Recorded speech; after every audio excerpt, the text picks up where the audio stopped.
So this maid named Priyamvada rushed to the king Siddhartha and announced, "Congratulations, sire!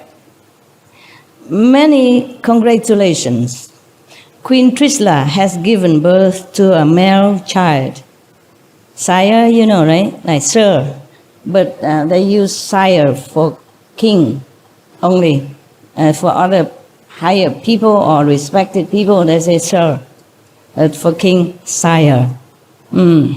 So, filled with joy and ecstasy, the king gave away all the ornaments on his body, except the state emblems.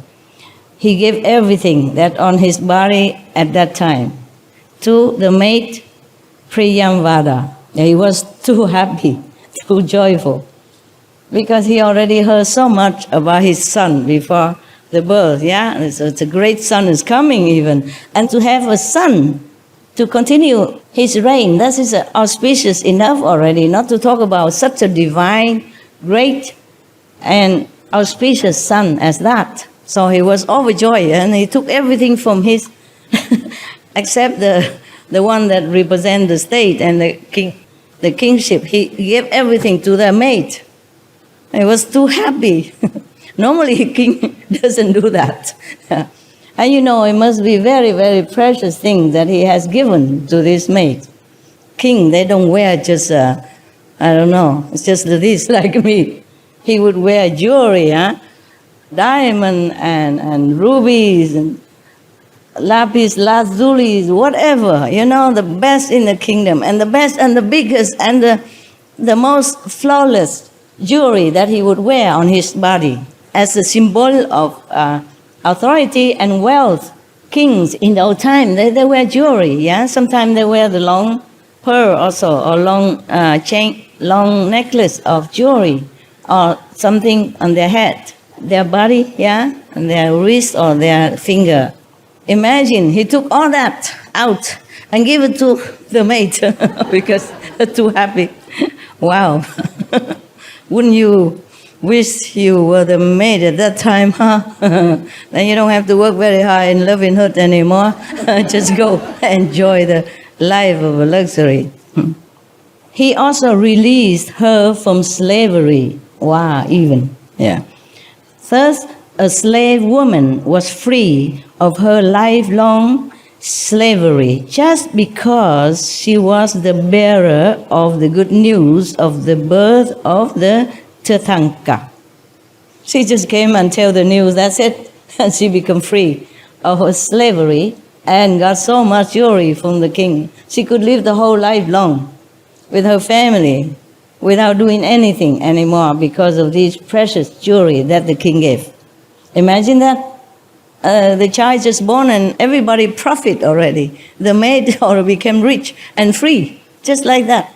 Why does the king need to free her? You should know, in the old time, people sell themselves or they are sold as slaves for lifelong, to pay for debt or just to get some money to live by, you know, for the family. Because the poor people, when they have children, sometimes they cannot raise them because they don't have enough money or some circumstances. And they sold their children as a slave. And that will be a lifelong. You will never be free from slavery. Or maybe if you have a lot of money or somebody bought you out, then possible, yes. But it's not always possible like that. Yeah, it's very, very special cases. And even if you have money, you want to buy the slave free, not necessarily the owner, so-called owner, would sell it because he or she might like the maid so much or the slave so much, they don't want to sell. And they have money, why they bother to sell? They don't need money. And they like the maids, they like the slaves, so they won't sell even.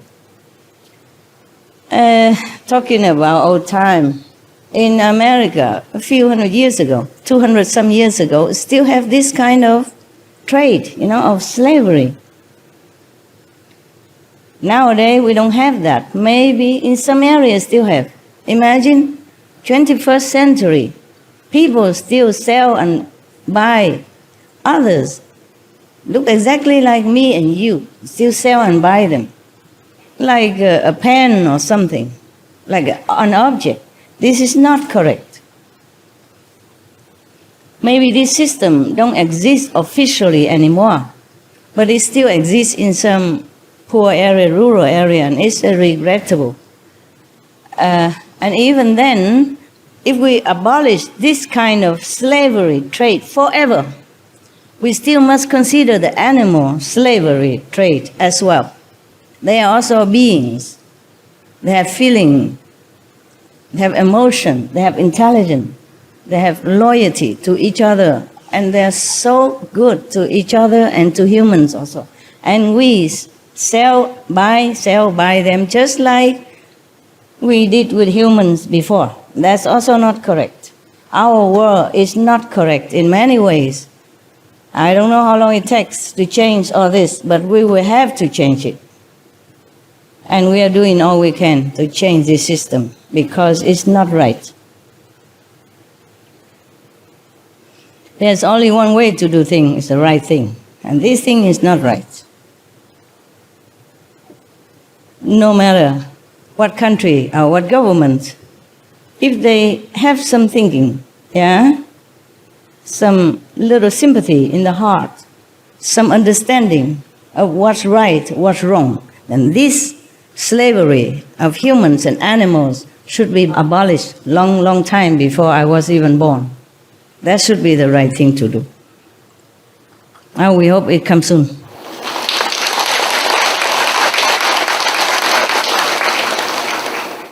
Now, the prince was born. So of course they're going to celebrate, And they're going to describe to us the celebrations of this great being called Mahavira. King Siddhartha called his prime minister and ordered thus, tell the officer in charge of celebrations to organize unique and special birth celebrations. After the king's order, all the highways, roads, and lanes in the town of Kastriyakund were cleared. Perfumed water was sprayed, and bunting, garlands, and leaves were lavishly put everywhere. Sweets and gifts were distributed. People danced with joy. The whole town echoed with felicitous songs and music. Big celebration. Maharaji Siddhartha had an inspiration. He called the prime minister and said to him, "The celebrations of childbirth in the royal family are part of the tradition. However, on this particular occasion, I want something new, something unique." So the minister humbly submitted, "Sire, express your wish and it will be carried out like your order." King Siddhartha said, "Today announce a general amnesty. Free all the prisoners, write off all the debts, distribute money to the needy, allow 50% subsidy on all purchases from all traders, open centers for distribution of food and clothes to the poor, old and invalid, and liberate old and sick slaves as well. Thus, let the townfolk join the celebrations free from misery, hunger, and bondage." Wow, this is a great pardon from the king. Really great amnesty.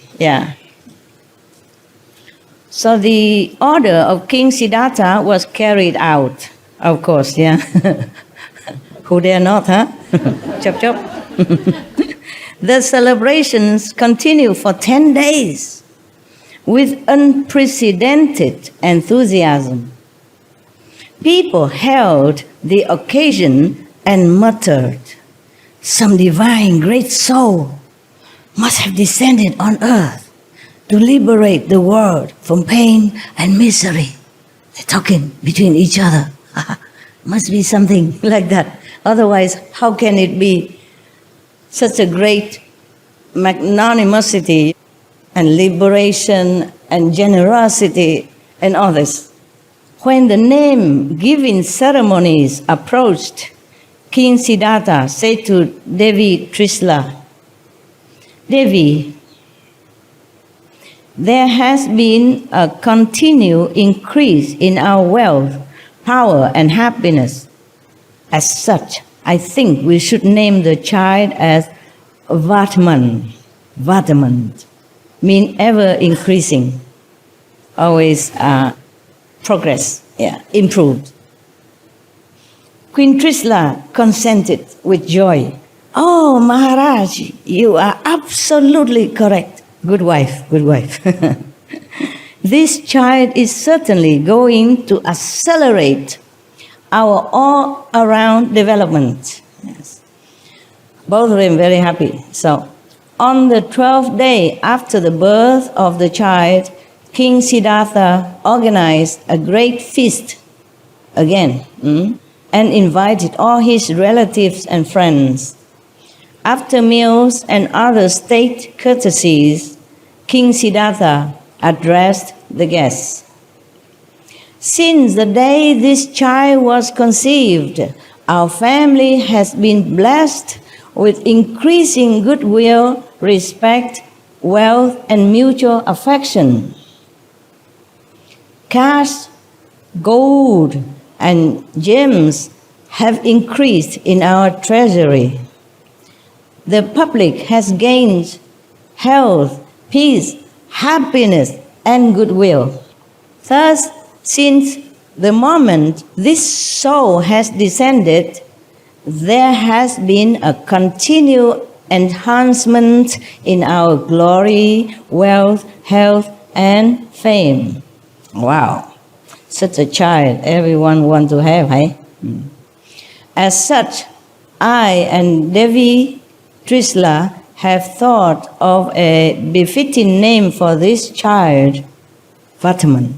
So King Siddhartha's suggestion was unanimously approved, and the child was formally named Vardhaman.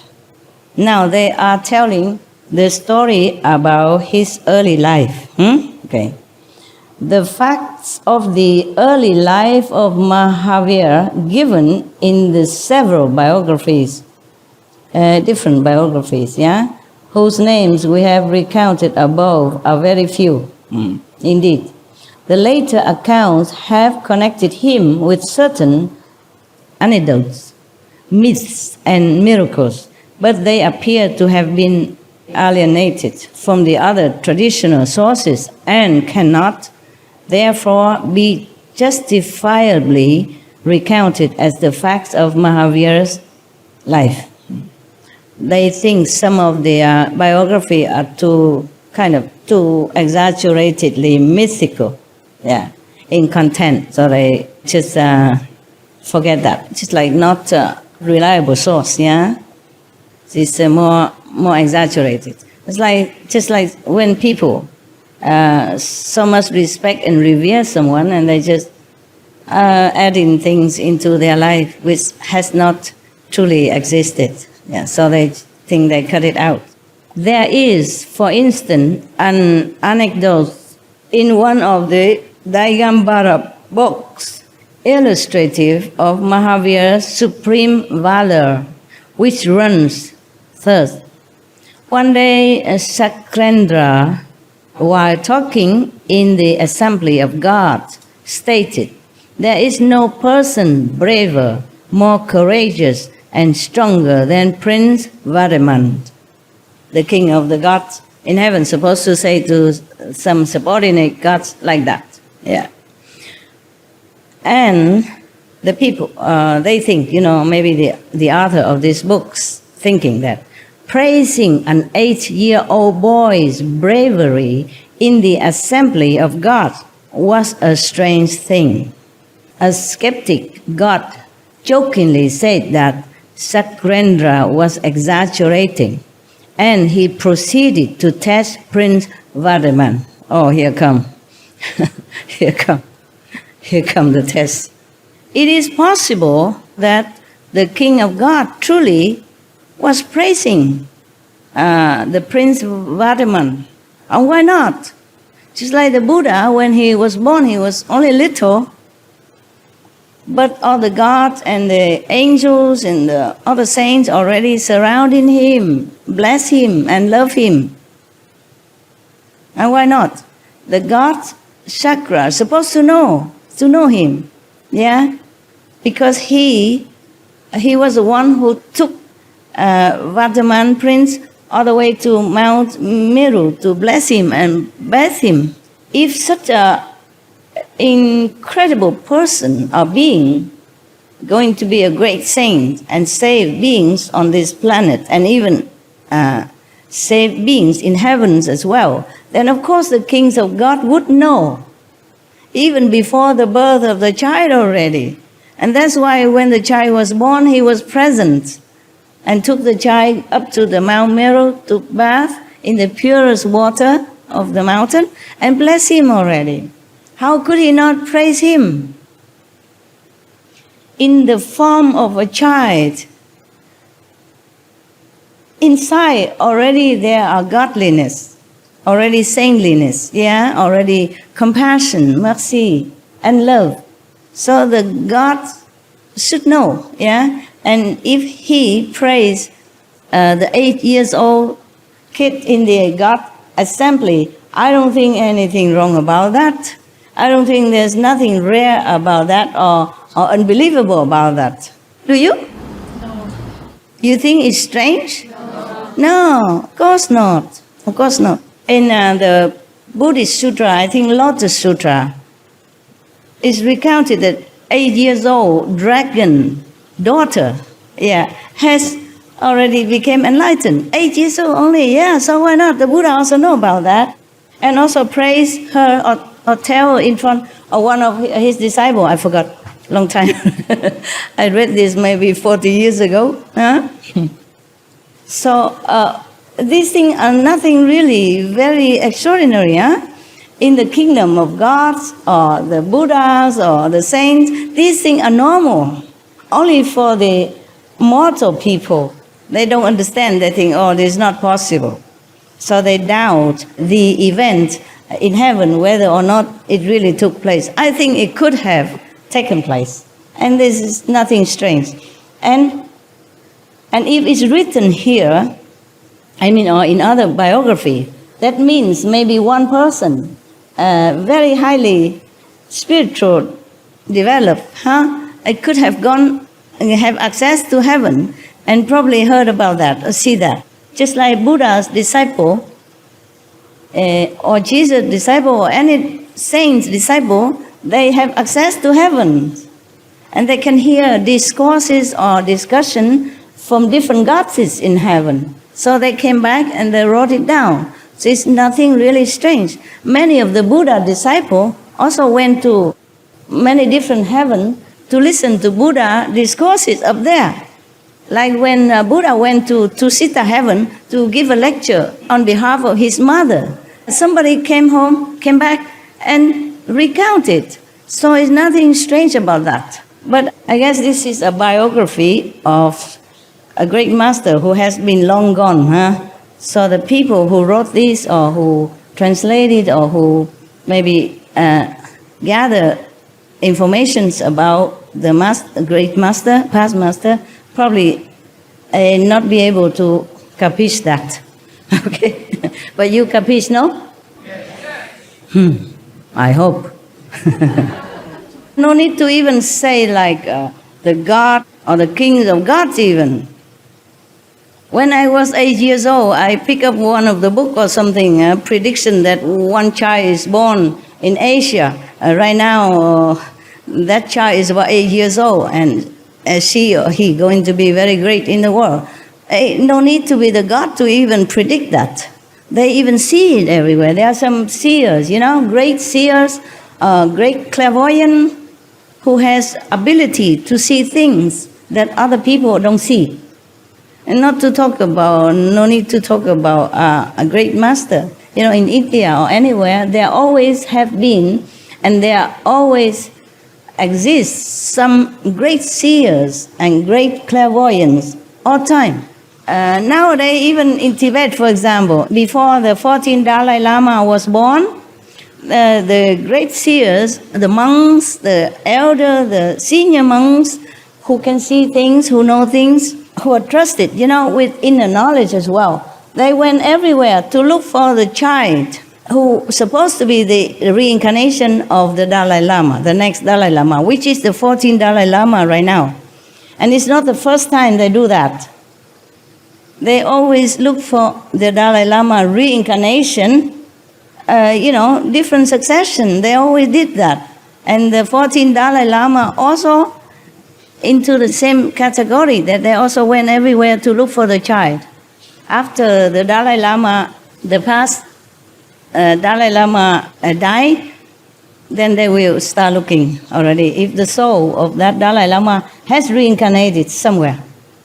And they find him. They will always find him and install him back in the throne as the next Dalai Lama. So there's nothing mysterious about